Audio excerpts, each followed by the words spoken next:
సౌభాగ్య స్థానాలు ఉన్నాయి.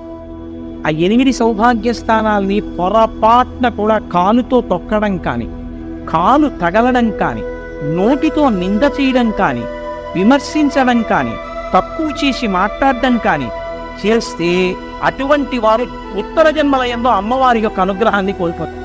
మొట్టమొదటిది తాడి చెట్టు, రెండవది చెరకు. అందుకే అమ్మవారి చెరుకు పట్టుకుంటుంది. చెరుకు ముక్కలు తీసుకొచ్చి అమ్మవారికి పెట్టినా వినాయకుడికి పెట్టినా పరమ ప్రీతి.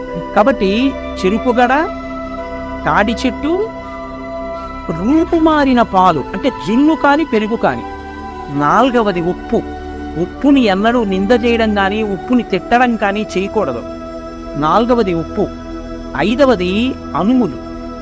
ఆరవది ఎర్రటి రంగులో ఉండేటటువంటి పువ్వులు. ఇంకొక 2 స్థానాలు కూడా ఉన్నాయి. జీలకర్ర. 8వది ధనియాలు.